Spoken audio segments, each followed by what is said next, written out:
Hello, this is the DraftCast, a casual podcast where we discuss the events of our Fantasy Premier League Football League and anything football related that helps us improve as fantasy football managers. This time, Tolly joins us. How are you, Tolly? Hello. Good, thanks. How are you? Yeah, I'm good, thank you. I'm looking forward to seeing what segment you've brought along with you this time. Hopefully I'll live up to expectations again. We'll see. I'm sure it will. How are you feeling with your performance in the league so far? Largely the only way is up. It's not been great, has it? I mean, I'm 8th out of 12. That's not bad, but I want to be higher. And in particular, I've got a certain striker who has really let me down so far. Yeah. I mean, I don't know if you watched England game yesterday, but Spurs should sign that striker. Perfect hat trick in the first half. I don't know where he's been. He scored more goals in that 45 minutes than he has in the Premier League all season. Mad. Yeah. But I mean, anyway, I'm not panicking. We'll see how it ends up in the long run. Yeah, still a way to go, isn't there? So. Yeah, exactly. And Salah's not been that good, has he? So it's not that big a deal. Yes. Well. You've completely thrown me off there, Donny. Right, league table standings. Let's take a look. There's been a little bit of movement this week. Not too much, but Max is back on top again, showing us all up. I think it's all very tight, though, isn't it? That's the thing. I mean, Max is, he's done very well, but he's only 6 points ahead of Adam. Adam's 7 points ahead of Will. Will's 9 points ahead of Tom. Like, it was all very tight. Yeah. I think up until 12th place. I'm sorry, Rich, but I think at this point in time, especially with big players going to Cup of Nations potentially, and one or two injuries inevitably will happen. I've had a few. But when Salah and Mane leave, for example, I think it really could tighten up. I'm excited. I hope it stays this way going into the Christmas period and beyond. Yeah. It will be interesting to see what impact that African. What's it called again? African Cup of Nations, yeah. It'll be interesting to see what impact that has on everyone's teams. Absolutely. How are you feeling with your team? You're just a little bit below me, but... Yeah, I don't know. I've had a really couple shocking weeks. This week was okay-ish. But yeah, I'd like to, considering I did have some really good weeks and I was in the top 3 for a bit. Not that happy now, but... you got Vardy will be fine. James Ward-Prowse has been suspended for a bit. He'll come good. 4 hours, West Ham, don't know, playing out their skins. Yeah. And then Laporte and Azpilicueta. I think, you got reason to be optimistic. Yeah, it's just, you're trying to sort down to those players and... Yeah. Southampton, they've had a few good games, so I'm hoping JWP will start getting some assists, if not goals. So, yeah. We'll see. Let's see. Tom had the highest score, didn't he, with 55? Decent. Bit of a joke. Have you seen this team?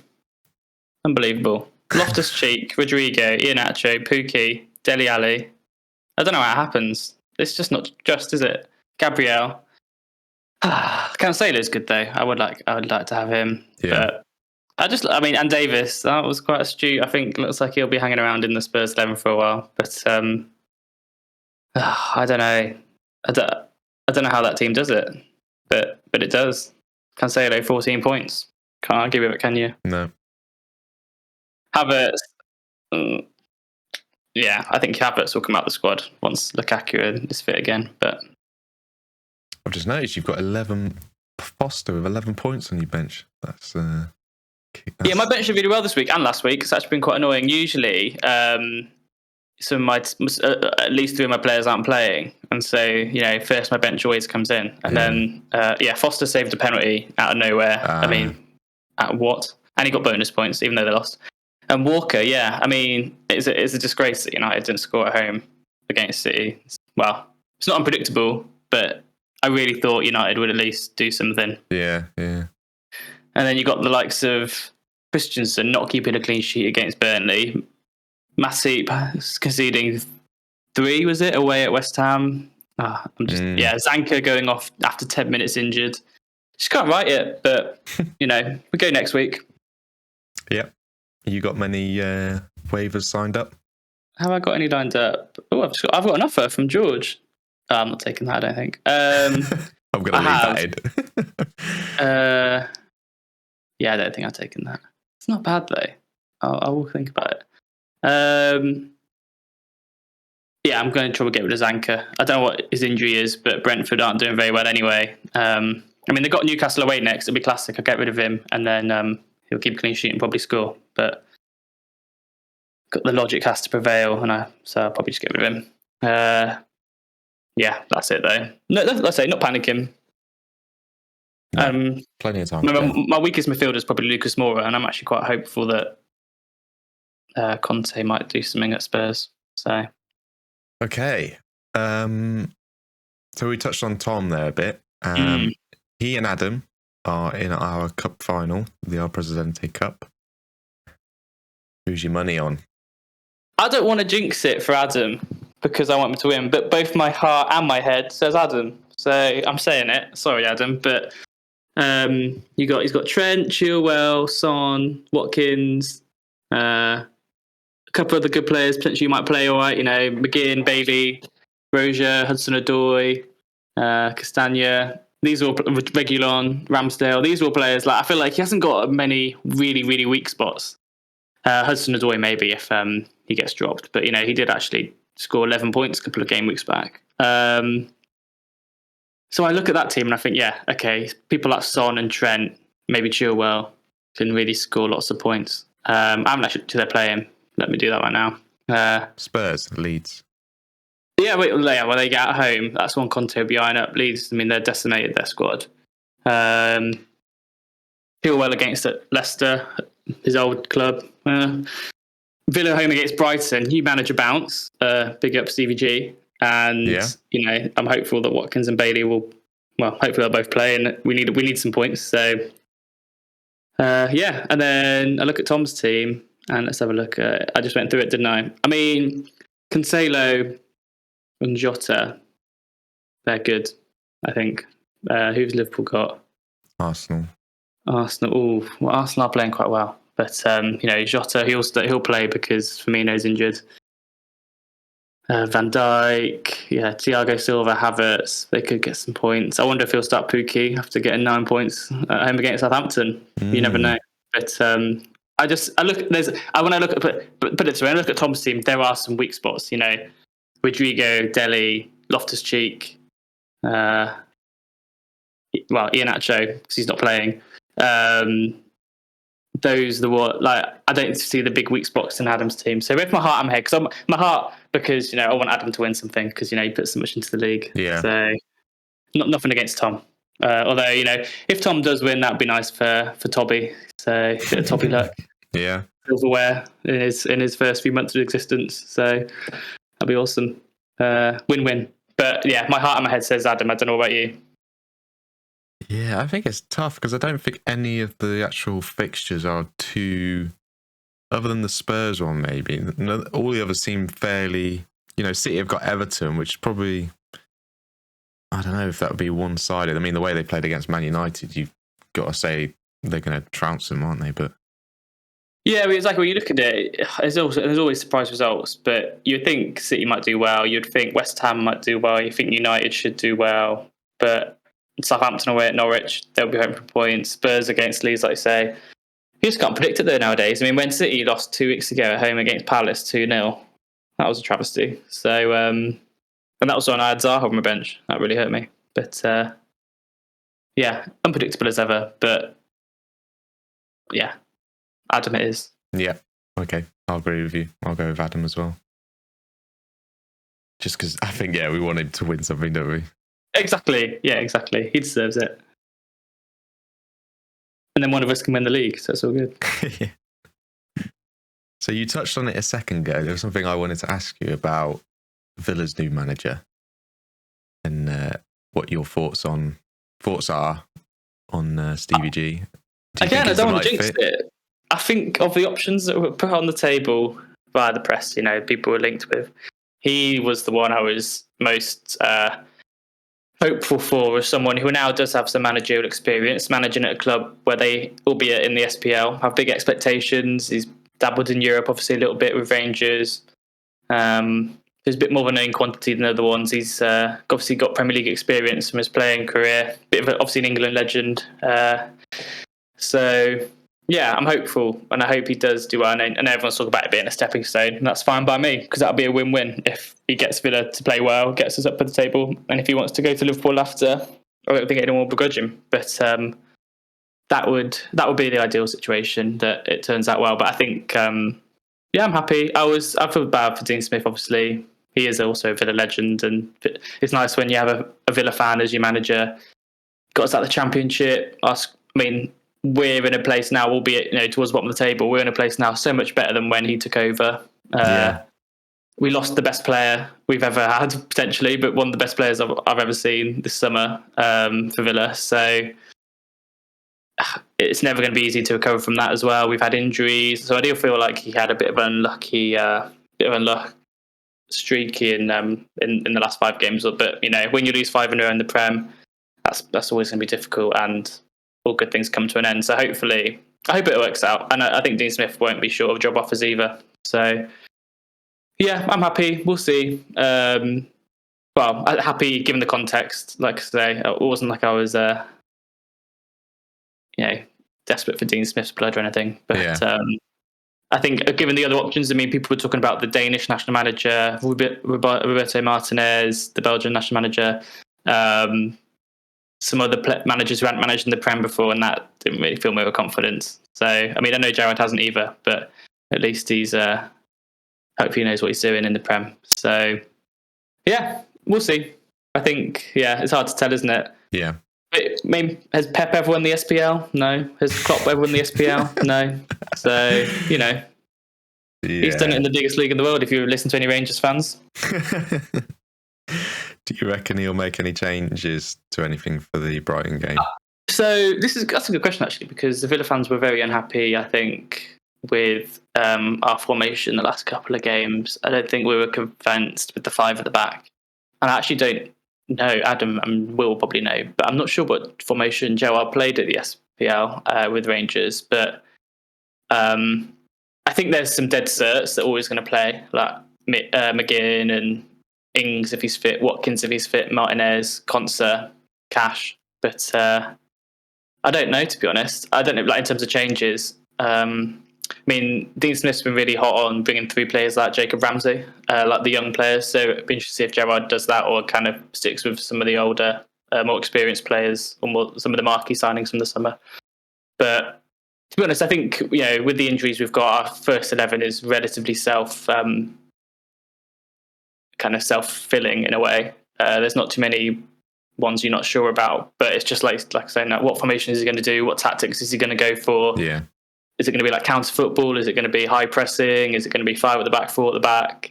Back the midfield or play to the wings? I'm interested to see what happens. But his record with Rangers, I think I shared it in the group earlier. He scored loads and loads of goals and barely conceded any, albeit that's against like Kilmarnock and St Mirren and St Johnstone. But that suggests to me, at least in the training ground, he likes to see a lot of goals being scored. So hopefully we'll replicate that in the Prem. And like I say, Brighton next and then Crystal Palace. So that's 2 good games, hopefully, where he has a good chance to get some points.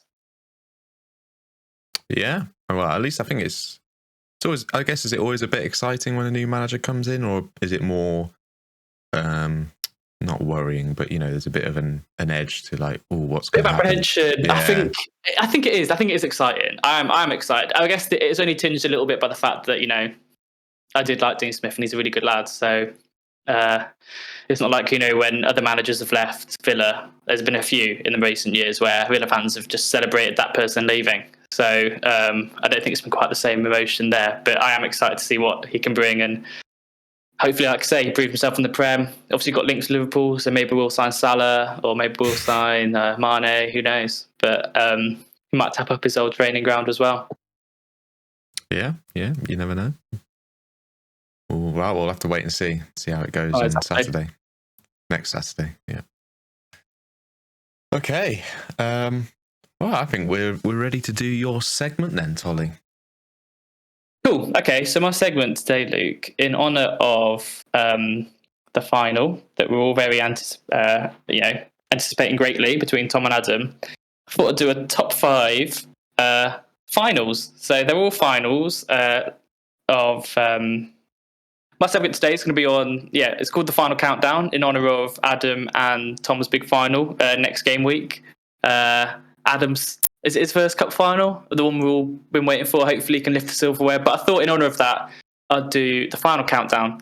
So it's objectively speaking, the greatest 5 finals ever. Objectively, absolutely objectively. And I think everyone's going to agree with me on this. So this is how I'm just going to click through. So obviously, people say there's lots of finals that you could have picked. So here are my honourable mentions before we get to the top 5. And the way it's going to work, Luke, is kind of like a quiz. You know me, it's got to be a quiz. So I'm going to give you hints, and then the viewers can, guess at the same time and see after what hint they get it. But it's going to be hints, and it will in order, and you can then maybe have a guess once you think you have seen enough hints to get the answer. Right. Okay. Before we get to that, honourable mentions. So Man United beating Bayern 2-1 in the 99 Euro Cup final. That's when Ole Gunnar Solskjaer scored the last-minute winner. Pretty much because of that, he's now manager and has been manager for 3 years, because any reasonable board would have sacked him by now, but because he got that goal, he is now still manager. So, big, but that's a great final. Good turnaround. Always good to beat a German team as well. Secondly, again, against Bayern Munich, Chelsea. Don't remember this one, but that's when Drogba's last game for Chelsea, and he scored a last-minute equaliser in extra time, and then went and scored the winning penalty. So pretty legendary behaviour, to be honest, from one of the greatest players in the Prem ever. Wigan beating Man City 1-0, not a high-scoring one, but Wigan got relegated that season, and they won the FA Cup against Man City when Man City were really good. So Ben Watson scoring, again, a last-minute winner. So good final. Aston Villa beating Man United 1-0 in the 2010 FA Cup. Vidic got sent off after 5 minutes, and we scored a penalty and held out. So obviously I've got to include that one. Coventry City beating Spurs 3-2. This is for Jack. This is their only, I say only, it's their biggest cup win, and against Spurs. I actually don't know much about the game, but I'm sure Jack can tell us all about it. The only other piece of silverware, Coventry City beating West Ham 2-1 in the 1960 Southern Professional Floodlit Cup. I'm sure everyone remembers that one well, but I thought I'd include that one as well, given, looked on the Wikipedia, there's only a couple there. Only cup silverware I think they've got. Any chance for you to roast Jack and Coventry City? They're winning. I'm bigging them up. They won. Real Madrid beating Liverpool 3-1. You might remember that one as well, Luke. That's when Gareth Bale pretty much ran the show, scored a ridiculous overhead kick, scored from about 30 yards as well. Liverpool keeper Karius played really well. Nothing he could do about those goals. I think Benzema also scored a really, really good goal. So, yeah, I thought I'd include that one. And Aston Villa beating Derby 2-1 in the 2019 playoff final. Let's go.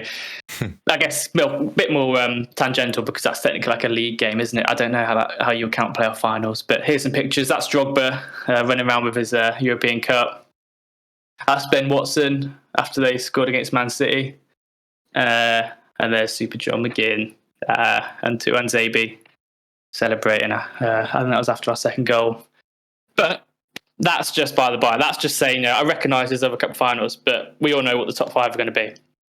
So, here's how it works. Top 5 finals. I'm going to give you clues, such as the monarch was the Queen Elizabeth at the time of the cup final. God. And then, okay, I get that's a bit more hard. The Prime Minister was Tony Blair. Does that narrow it down for you, Luke? Narrows down, I guess, some years, but I'm not the best with cup finals, so. No, I thought that might be the case. I'll keep going. This one's a bit more tough one, but you might recognise it. Coventry City were there in the Championship at the time, so that might be a clue. The stadium was at Wembley, so it's a Wembley final when Tony Blair was Prime Minister. So that's the 2000s largely. Known for a Gerard 35-yard screamer. Have you got any thoughts what it could be? Well, I'm going to guess Liverpool were in this final. Good shout. So it's Liverpool. Man of the match was Steven Gerrard. I mean, not surprising given the 35-yard screamer. The winning manager was Rafa Benitez, so you already knew it was Liverpool.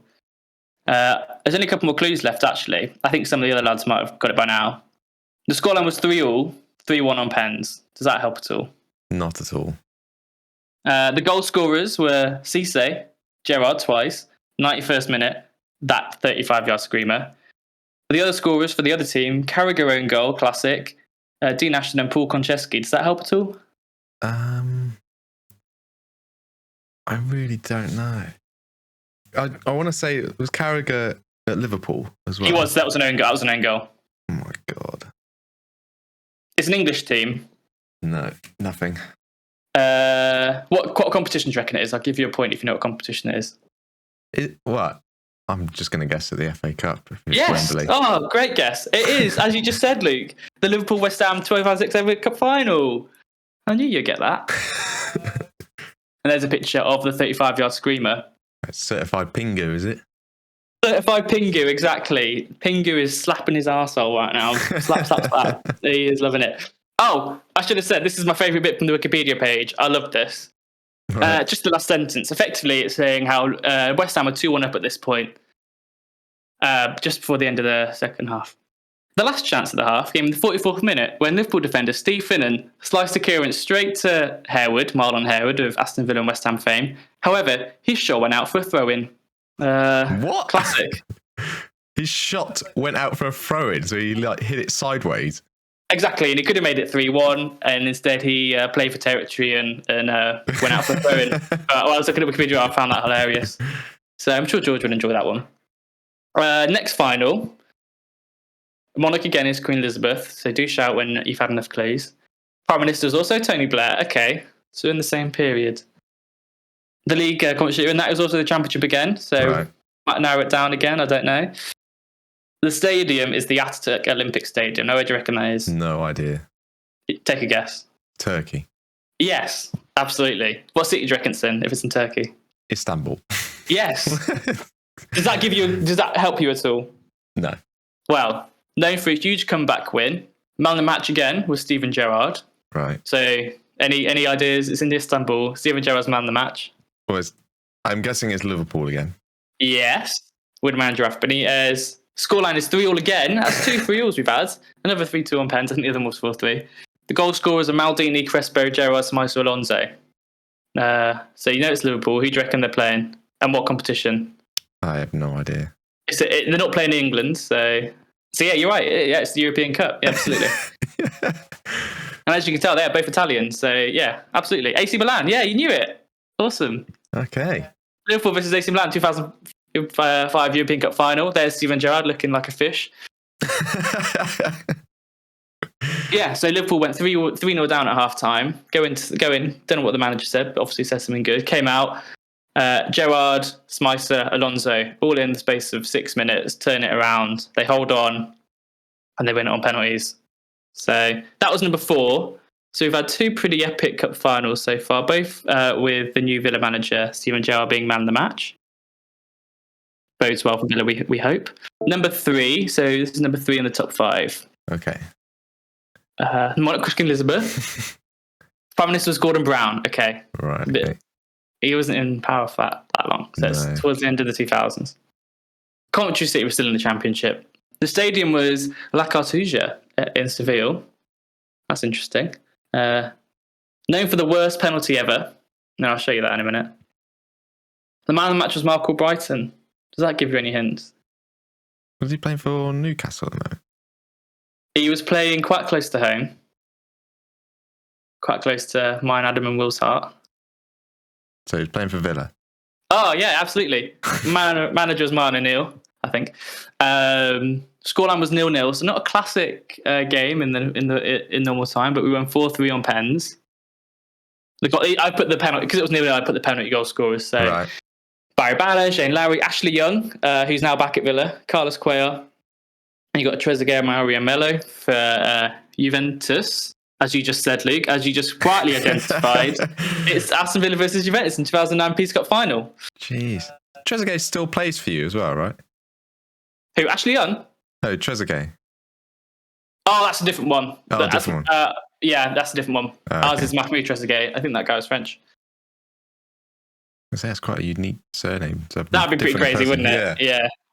But, I mean, this is a team, bear in mind, people will laugh when I put that in. But, Juventus had Buffon. I've got them got them noted on my phone, actually. They had Buffon, Cannavaro, Chiellini, Giovinco, Amari, Del Piero. A lot of them had just won the World Cup, actually, like a couple of years prior. Right. It was a good team. And Villa were playing literally... Brighton, he plays for Leicester now, doesn't he? He was very young at the time. Nadia Coca, Brad Guzan, John Carew, obviously Carlos Correa, Shane Lowry, some very dubious players who you wouldn't necessarily have thought as Premier League legends, let alone World Cup winners. But they were triumphant, and as I promised, I will show you this penalty. I'm really gutted you can't hear the commentary. Maybe there's a way of sharing that after, but oh my God, it's so funny. He literally is just laughing. He's cackling and laughing when this guy hits a penalty. So this is to be the winning penalty. Bear in mind, it's Villa missed 2. They've taken 5. They've scored 3. Juventus have taken 4 at this point, scored 3. So if he scores this, they win 4-3. Now he says that it's Del Piero. There wouldn't be anyone else you want taking this penalty. It's pretty much what he's saying right now. Right. What was that? You just passed it to him. And then the commentator's like, that's the worst penalty I've ever seen, followed by cackling laughter. It is the worst penalty you've ever seen. It's shocking, isn't it? Yeah, he just expected the keeper to go somewhere, I guess, doesn't he? And you just pass it in. That is absolutely woeful, is what the commentator said. So one of the classic finals, I think one of the most watched finals ever, actually, that one. What is the Peace Cup? I've never heard of that before. It's the European Cup, effectively. Yeah, it's the European Cup. Oh, did it change name, did it? Sorry. Yeah. It's pretty much up there with the European Cup. Number 2 in the finals. I think you'll know this one. I'll back you, Luke. I think you know this one. Queen Elizabeth. Harold Wilson. Oh, that's old. Any ideas? You know when he was Prime Minister? I have no idea. That is definitely something you would know and I would not know.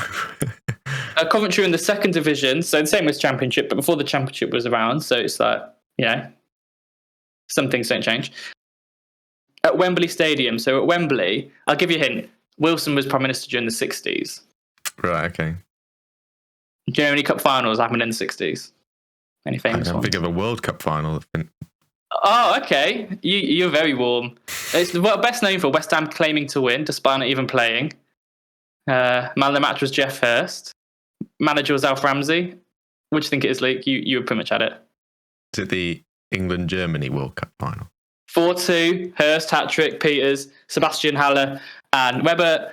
Here you go. West Ham won the World Cup, apparently. Final, England-West Germany, as you said, 1966. Great one. And you got that with 4 in, so I'm very proud. Pretty much West Ham think they won it. If you were given that press, that's on the West Ham official website. I don't know what that other one's from, but someone's obviously got a plaque. How many of the 22-man squad are West Ham players, do you reckon? Well, you'd think there'd be at least 4 or 5. It's lower. So there was none or 1? It was 3. Okay. Jeff Hurst and Peters, to be fair, the goal scorers. Well, there you go. But Man United had 3 players, Liverpool had 3 players, Leeds had 2 players, and even Blackpool had 2 players. So I'm not really sure what West Ham won about. But 4-2, great cup final, and I can show you. Actually, we won't bother with that goal. But if I was going to show you because you can't hear the commentary, and that's the best bit. They think it all over. It is now. That's the best bit. Yeah. But when he scores his last goal. So it's the last final. What do you reckon it could be? Have you got any ideas? Well, if that wasn't number 1, I don't really know what you're going to go for now. Okay, I think some people will know. But the monarch was Queen Elizabeth. Prime Minister was Margaret Thatcher. So it's the 80s. Coventry in the 1st division at this point. That's awesome, isn't it? It's not many times that happens. So big up. Known for being the greatest final ever, obviously, and it's number 1 on my list. The stadium is at De Kuip in Rotterdam, so it's a European game. And all these teams, it's an English team, so I haven't chosen any without any English nexus. Man of the match was Peter Weith. Have you got any idea who it could be? Nope, not a clue. Manager was Tony Barton, although he'd only been manager for about 3 months at that point. Scoreline was 1-0. I mean, if you were to guess what team should be included in a best final ever, who would it be? Knowing me. Knowing you, that doesn't narrow it down. I know I just want to say Villa, but you could be trolling me. Oh, you just knew it. Oh, there you go. There it is. There's Mortimer holding up the European Cup, as you just said, because it is obviously a European Cup final, Aston Villa versus Bayern Munich, when we won in 1982. Actually, if we, I'll put the video on so you can see that the best goal. What's your source for the phrase "greatest final ever"? It's what it says on Wikipedia. It's just well known. Oh, really? Yeah, greatest European final ever. And also one of the best goals. I think you'll agree. I'm going to show you the goal.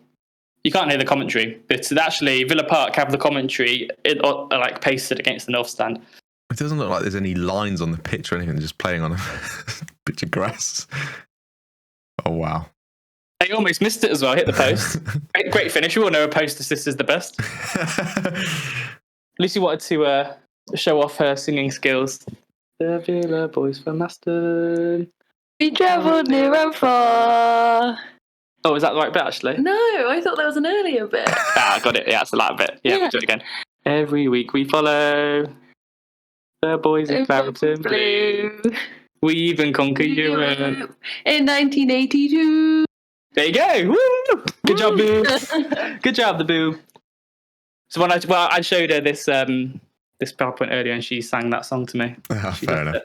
So greatest final ever. Oh, there you go. And that's it. Obviously, top 5. You did really well there, Luke. 5 points out of 5. I just thought I'd flag that my mate's dad wrote a book on the FA Cup this year. So big up Ian Chester and his Charles Alcock and the Littleton Idol, if anyone wants to read it. It seemed relevant, given I was doing a thing about cup finals, and his book arrived today.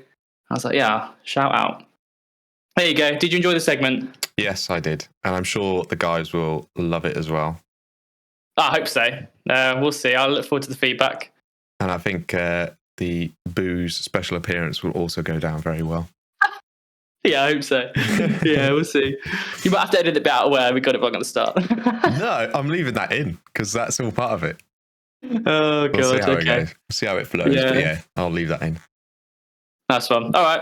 And that's it from me. So thanks for having me. No, I hope, thanks for coming hope on. everyone enjoys it. No, thanks I'm for having sure me. they will. Yeah. I've not got anything else. Covered everything I wanted to. Great segment as always. Nice one. We'll say goodbye to everybody. Thanks for listening if you have been. Thanks for staying put. Thanks for, if you're still here. Yeah. Make sure you do leave a like, and hopefully you played along with Tolly's cup finals and you got them all right like I did.